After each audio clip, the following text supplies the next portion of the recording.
Welcome to our channel, and today we will move on our next segment of digestion, that is digestive system. And we can see that the digestive system is made up of two things, that is alimentary canal and gland. And alimentary canal is complete in human being. How we can say it is complete? Because it have two opening. Alimentary canal have two opening. Anterior opening is called mouth and posterior opening is called anus. तो हम क्यों कह रहे हैं कि ये हमारा alimentary canal complete है? क्योंकि इसके पास दो ओपनिंग है. अगर दो ओपनिंग नहीं होता तो या तो एंटीरियर ओपनिंग होता या पोस्टीरियर ओपनिंग, कोई एक ही ओपनिंग होता. तो एक ही साइड से दोनों काम होता है, आउटगोइंग और इनकमिंग और आउटगोइंग दोनों काम एक ही साइड से होता है, जिसमें इनकम्प्लीट होता है. तो हम वो जो 4th चैप्टर जो है हमारा एनिमल किंगडम में बहुत सारे एग्जांपल्स हम देख सकते हैं कि कुछ में इनकम्प्लीट होते हैं, कुछ में कंप्लीट. तो बहुत सारे एग्जांपल्स हैं इनकम्प्लीट के भी. तो इस तरह से इनकम्प्लीट में कोई एक ही ओपनिंग होगा और कंप्लीट में दो ओपनिंग है. तो अब हम चलते हैं किसकी तरफ. यहाँ हमने देखा कि डाइजेस्टिव सिस्टम बना होता है एलिमेंट्री कैनाल और ग्लैंड का, और इसके दो ओपनिंग्स हैं. एलिमेंट्री कैनाल के दो ओपनिंग है. तो अभी मतलब दो चीज़ों को हमने देखा. तो उसमें से एक चीज़ के बारे में देखा कि इसकी दो ओपनिंग्स है, माउथ एंड एनस. तो पहले हम माउथ के बारे में पढ़ते हैं कि क्या है माउथ में, कैसे है. तो माउथ को हम ओरल कैविटी या फिर बक्कल कैविटी भी कह सकते हैं. माउथ को ओरल कैविटी या बक्कल कैविटी भी कहते हैं. और बक्कल कैविटी में जो है दो चीज़ें होती हैं, टेथ और मस्कुलर टंग. टेथ और मस्कुलर टंग बक्कल कैविटी में होती हैं या ओरल कैविटी में. और तो पहले बात करते हैं टिथ की. तो टिथ क्या काम करता है, मतलब क्या इसका फंक्शन है. तो फर्स्टली टिथ में जो है इसका सरफेस जो है हार्ड च्यूइंग सरफेस इनेमल का बना हुआ होता है, वो बहुत हार्ड होता है. तो इसलिए उसी सरफेस की वजह से ये मास्टिकेशन करने में, मतलब फूड को मास्टिकेट करने में हेल्प करता है. एनसीईआरटी में लिखा भी हुआ है कि hard chewing surface of the teeth made up of enamel help in the mastication of food. Okay, तो यही करता है, इसका इनेमल के कारण ही मास्टिकेशन का फंक्शन जो है इसका हो पाता है. तो और ये बहुत सारे टाइप टिथ को जो आप थिकोडोंट भी बोल सकते हैं, डाइफायोडोंट भी बोल सकते हैं, हेट्रोडोंट भी, मतलब टिथ बहुत सारे टाइप का है ऑन द डिफरेंट बेसिस. तो ये अब तीन चीज़ें तो यहाँ दिख रही हैं. तो ये थिकोडोंट, टिथ को थिकोडोंट किस बेसिस पे कहा गया है? क्योंकि ये जॉ के सॉकेट में होता है, जॉ बोन के सॉकेट में होता है, इसलिए इसको थिकोडोंट हम बोलते हैं. और डाइफायोडोंट क्यों बोलते हैं? क्योंकि दो सेट्स ऑफ टिथ हमारे लाइफ टाइम में, दो टिथ का दो सेट. एक बार बच्चे में हम लोग जानते हैं कि एक बार बचपन में हमारा दांत टूट जाता है, उसके बाद फिर नया वाला दांत आता है. तो दो सेट, उसके बाद जो नया वाला दांत आता है वो परमानेंटली रहता है. तो दो सेट टिथ का होता है, इसलिए हम इसे डाइफायोडोंट बोलते हैं. और हेट्रोडोंट क्यों बोलते हैं? क्योंकि अभी नॉर्मली हमारे पास 4 टाइप ऑफ टिथ होते हैं. अगर हम देखें तो 4 टाइप ऑफ टिथ होते हैं एडल्ट में. और टिथ का नाम क्या है? ICPMM, ऐसे करके हम याद करते हैं. तो मतलब और वो 4 टाइप जो है ICPMM हम किसे बोल रहे हैं, ये देखिए यहाँ पे. ये एक मिनट, इंसीजर, कैनाइन, प्रीमोलर और मोलर. ये हाफ ऑफ टिथ को लेके उसके बाद से हम गिन रहे हैं कि ये वाला इधर से इंसीजर 2, फिर एक कैनाइन, फिर प्रीमोलर, फिर मोलर. फिर इस साइड से भी ऐसे ही होगा, इंसीजर यहाँ भी होगा, 2 इंसीजर यहाँ भी होगा, फिर एक कैनाइन, फिर प्रीमोलर और फिर मोलर. तो जिस ईच हाफ ऑफ साइड पे हम घूमें तो इसी तरह से ऊपर नीचे दोनों अरेंजमेंट होता है. तो हम देख सकते हैं कि यहाँ 2 है, इंसीजर 2 है. तो इस तरह से हम फॉर्मूला के टाइप से याद, इतना तो हमें फिगर देख के हमें ध्यान नहीं रहेगा, लेकिन एक बार फिगर को माइंड में रखना है. ऐसे यहाँ पे हम देख सकते हैं ICPMM एंड 2 1 2 3 2 1 2 3. तो 2 इधर है, 1 2 3. तो इस तरह से हम याद रखते हैं. अडल्ट के लिए ऐसा है, नीचे भी इतना ही होगा और गुने 2 कर दिया, क्योंकि इधर भी ऐसा ही है, इधर भी ऐसा ही है, तो इसलिए 2 को गुना कर दिया है. और चाइल्ड में ये वाला नहीं होता, मतलब प्री मोलर चाइल्ड में नहीं होता, मोलर ही होता है. प्री मोलर चाइल्ड में एब्सेंट होता है. तो ये याद रखने वाली चीज़ है कि चाइल्ड में 2102 होता है. ठीक है, तो ये रही टिथ की बात. और हाँ, एक चीज़ भूल गए हम आपको बताना कि डाइफायोडोंट 2 सेट ऑफ टिथ जो होता है, 2 सेट कौन सा? एक परमानेंट, एक डेसिडुअस. डेसिडुअस बचपन में होता है जो कि गिर जाता है, और परमानेंट टिथ हम बड़े जब हो जाते हैं, अडल्ट हो जाते हैं, उसके बाद परमानेंट टिथ आता है. तो परमानेंट टिथ का नंबर कितना? 32 होता है. ठीक, आई थिंक टिथ कंप्लीट हो गया है. और उसके बाद हम चलते हैं मस्कुलर टंग पे. तो यहाँ आप देख सकते हैं, यहाँ फ्रेनुलम कुछ लिखा हुआ है. और टंग जो है ना, वो फ्रीली मूवेबल मस्कुलर स्ट्रक्चर है. ये फ्रीली मूव कर सकता है. ठीक है, मस्कुलर ऑर्गन है और ये अटैच होता है ओरल कैविटी के फ्लड से अटैच होता है। किसके वजह से, किसके मतलब थ्रू, ये फ्रेनुलम के थ्रू ही ओरल कैविटी के फ्लड से अटैच होता है।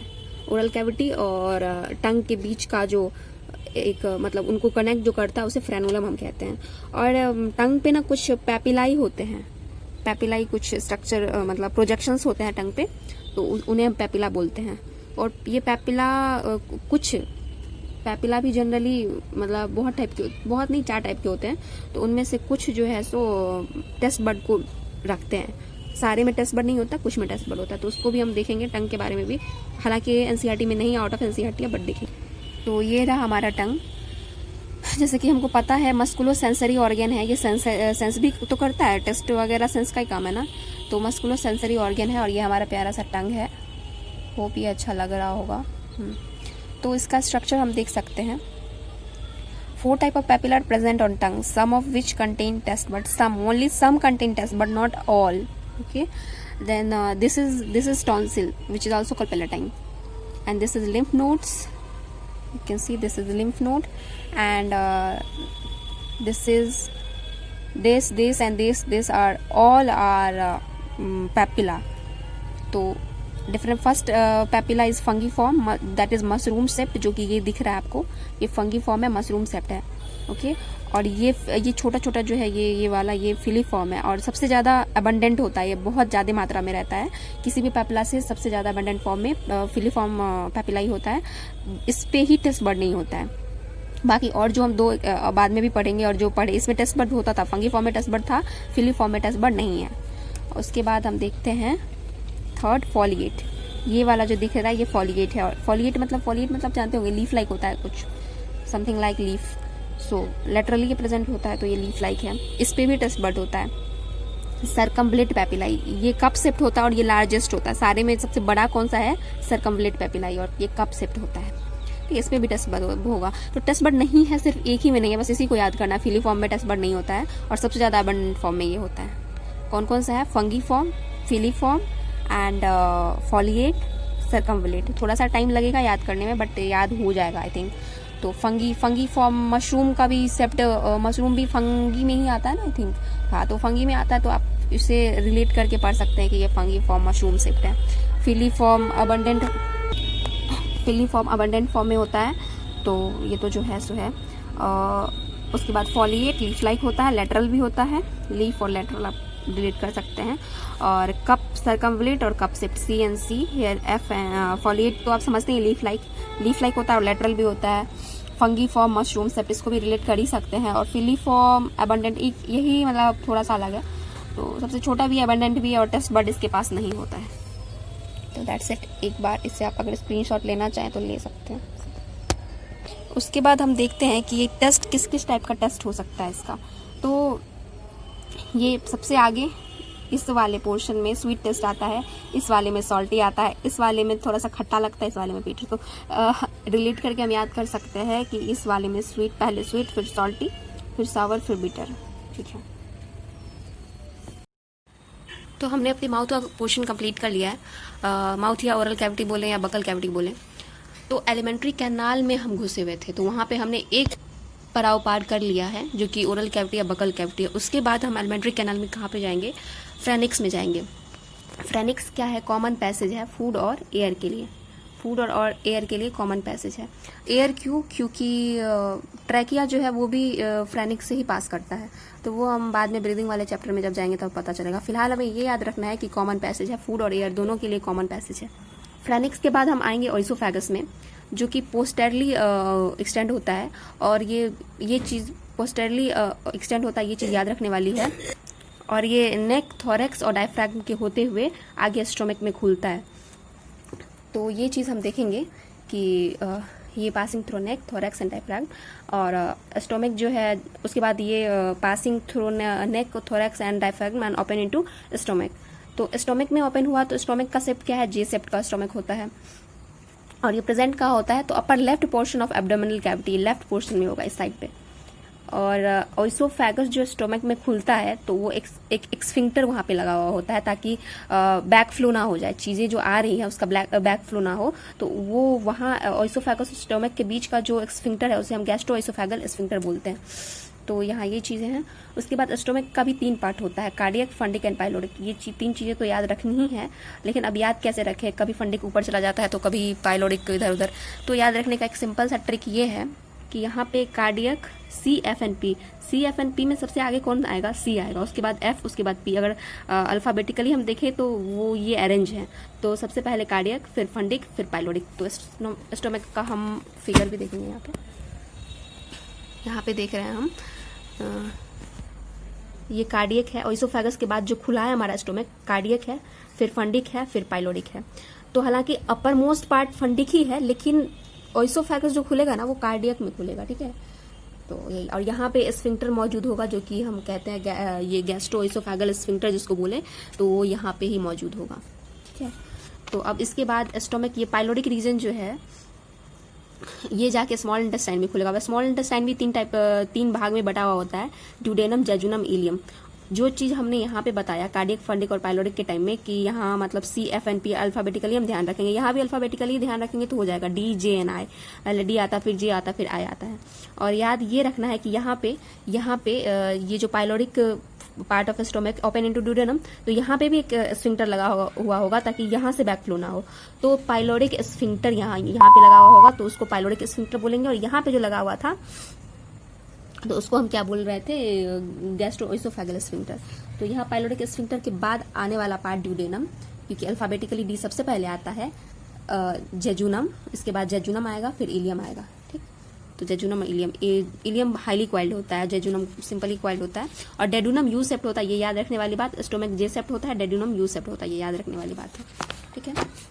और स्टोमक और ड्यूडेनम के बीच मतलब pyloric part of stomach and duodenum के बीच जो स्फिंक्टर लगा हुआ होगा वो उसको क्या कहते हैं, पाइलोरिक स्फिंक्टर कहते हैं। यहाँ आप देख सकते हैं ये इलियम वाला पोर्शन हाईली क्वाइल्ड है, और बाकी यहाँ पे जेजुनम आप देख सकते हैं, ये वाला जेजुनम है और ये डेडुनम है, तो ज़्यादा नहीं है। और कौन सा सेप्ट होता है, यू सेप्ट होता है ये, ठीक है। अब पता नहीं C सेप्ट भी कहीं कहीं देख रहे थे हम, NCERT टू NCERT वेरी कर रहा है, लेकिन फिलहाल यू सेप्ट ही हम समझेंगे इसे। मेरे वाले NCERT में यू सेप्ट ही दिया हुआ था। उसके बाद स्मॉल इंटेस्टाइन के बाद हम आते हैं लार्ज इंटेस्टाइन में। लार्ज इंटेस्टाइन भी 3 पार्ट्स में बटा हुआ होता है, सिकम, कोलन एंड रेक्टम। और रेक्टम के बाद ये एनस से बाहर खुल जाता है, जो कि हमने पढ़ा था वहाँ पे 2 ओपनिंग पढ़ा था ना, माउथ से लेके एनस तक। तो माउथ तो वहाँ था हमारा शुरू माउथ से, और कंप्लीट यहाँ एनस पे हो गया, सिक्कम, कोलन एंड रेक्टम। इसको थोड़ा सा याद करना पड़ेगा। ये भी C, यहाँ अल्फाबेट वाला ट्रिक नहीं लगा सकते हम, क्योंकि यहाँ पे C और यहाँ पे C, दोनों C ही C है। तो पहले सिक्कम, फिर कोलन, फिर रेक्टम। सिक्कम जो है ना वर्मी फॉर्म अपेंडिक्स यहाँ पे होता है, फिंगर लाइक ट्यूबुलर प्रोजेक्शन होता है, और स्मॉल ब्लैंड सैक भी बोलते हैं, जहाँ की सिम्बायोटिक माइक्रो ऑर्गेनिज्म होस्ट के रूप में प्रेजेंट होते हैं। तो ये एक मतलब एक्स्ट्रा चीज़ें हैं इसके बारे में, एक्स्ट्रा नहीं आपके NCERT में दिया हुआ है, मतलब पेक्यूलियर फीचर है। तो यहाँ आप देख सकते हैं सिकम, यहाँ लार्ज इंटेस्टाइन स्मॉल इंटेस्टाइन का इलियम वाला पार्ट यहाँ से इंटर किया यहाँ पे सिकम वाले पार्ट में यहाँ वर्मी फॉर्म अपेंडिक्स है। उसके बाद सिकम से आगे जाएंगे तो कॉलन भी यहाँ पे 3 पार्ट में डिवाइडेड है, मतलब ये असेंडिंग, फिर ये ट्रांसवर्स, ये डिसेंडिंग। तो इस तरह से उसके बाद फिर रेक्टम वाला पार्ट ये हो गया, और फिर एनस में खुल गया। तो यहाँ पे ये एंड होता है। होप की समझ में आया।